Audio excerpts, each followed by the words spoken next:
Hello hi ನಮಸ್ತೆ, ಹೇಗಿದ್ದೀರಾ? ಎಲ್ಲ ಚೆನ್ನಾಗಿದ್ದೀರಾ ಅಂತ ಭಾವಿಸ್ಕೊಂಡು ಇವತ್ತಿನ ವಿಡಿಯೋನ ಸ್ಟಾರ್ಟ್ ಮಾಡ್ತಾ ಇದ್ದೀನಿ.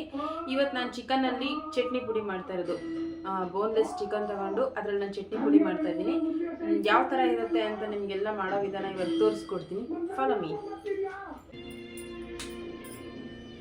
ಸ್ಟಾರ್ಟ್.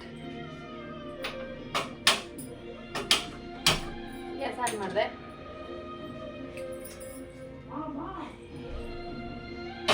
ಬಾಣಲಿ ಇಟ್ಟಿದ್ದೀನಿ, ಆಯಿಲ್ ಹಾಕಿದ್ದೀನಿ, ಎಣ್ಣೆ ಸ್ವಲ್ಪ ಚೆನ್ನಾಗಿ ಕಾಯಲಿ. ಆಲ್ರೆಡಿ ನಾನು ಇಂಗ್ರೀಡಿಯೆಂಟ್ಸ್ ರೆಡಿ ಮಾಡಿ ಇಟ್ಕೊಂಡಿದ್ದೀನಿ.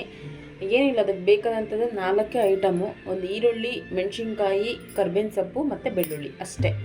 ಪಟಾಪಟ್ ಅಂತ ಮಾಡ್ತಾ ಇರೋದು, ಪಟಾಪಟ್ ಅಂತ ತಿಂತಾ ಇರೋದು. ಎಣ್ಣೆ ಕಾದಿದೆ, ನಾನು ಇವಾಗ ಈರುಳ್ಳಿ ಹಾಕೋತಾ ಇದ್ದೀನಿ. ಫುಲ್ ಸ್ಲೈಸಾಗಿ ಕಟ್ ಮಾಡ್ಕೊಂಡಿದ್ದೆ. ಇದು ಎಣ್ಣೆ ಕಾದಿದೆ. ಫುಲ್ ಈರುಳ್ಳಿ ಬ್ರೌನ್ ಕಲರ್ ಬರಬೇಕು, ಆ ಥರ ನಾನು ಈರುಳ್ಳಿನ ಹುರ್ಕೋಬೇಕು.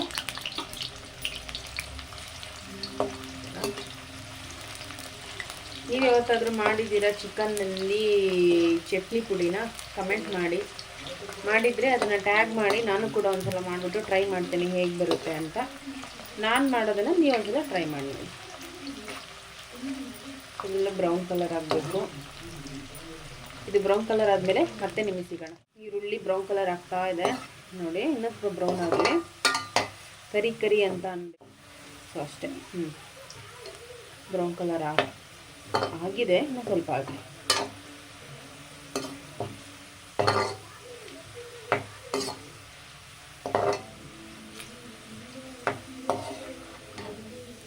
ಸಾಕು, ತೆಗಿಯೋಣ.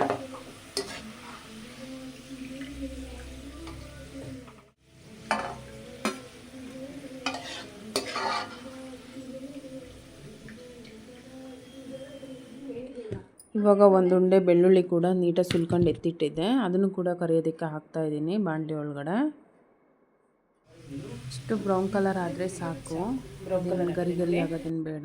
ಸಾಕು. ಕರಿಬೇವು ಅದು ಒಂದು ಹಿಡಿಯಷ್ಟು ತೊಗೊಂಡಿದ್ದೀನಿ ನಾನು.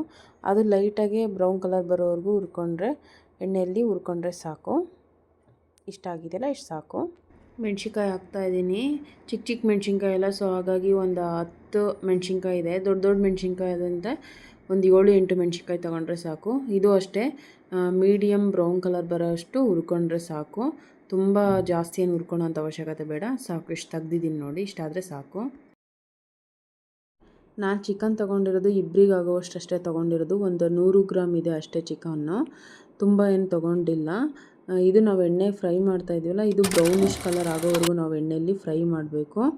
ನೋಡಿ, ಚಿಕನ್ ಕಲ್ಲರೇ ಚೇಂಜ್ ಆಗೋಯ್ತು. ಒಂದು 2 ಮಿನಿಟ್ಸು ಆಗಿಲ್ಲ, ಎಣ್ಣೆಲಿ ಫ್ರೈ ಮಾಡಿದ ತಕ್ಷಣ ಚಿಕನ್ ಕಲರೇ ಫುಲ್ಲು ಚೇಂಜ್ ಆಯಿತು. ಇದು ಫುಲ್ಲು ಬ್ರೌನ್ ಕಲರ್ ಬರೋವರೆಗೂ ನಾವು ಬ್ರೌನ್ ಕಲರ್ ಆಗಲಿ, ಆಮೇಲೆ ನಿಮಗೆ ಸಿಗ್ತೀನಿ.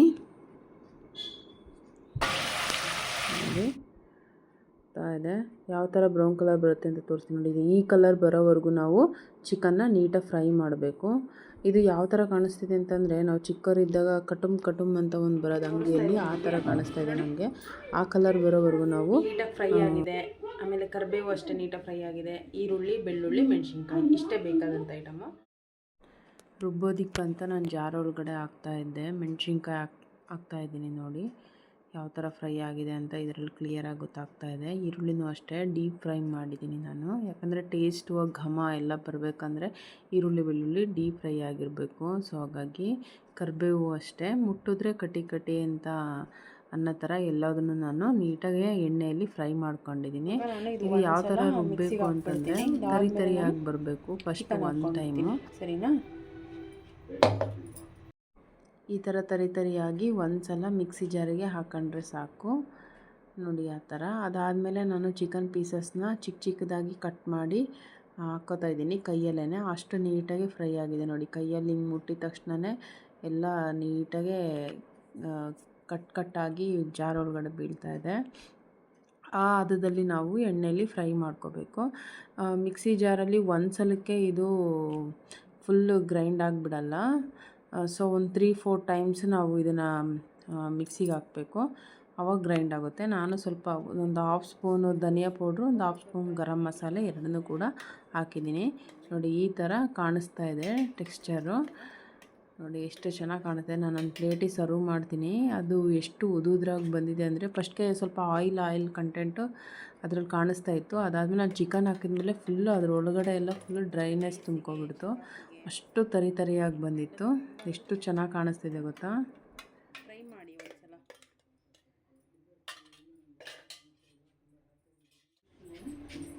ಓಕೆ ಪುಡಿ ಆಲ್ರೆಡಿ ರೆಡಿಯಾಗಿದೆ.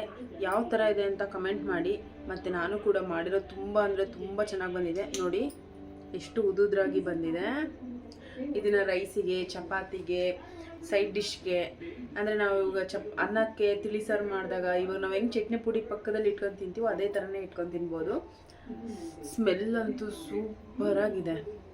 ಒಂದು ಸ್ವಲ್ಪ ಟೇಸ್ಟ್ ನೋಡೋಣ.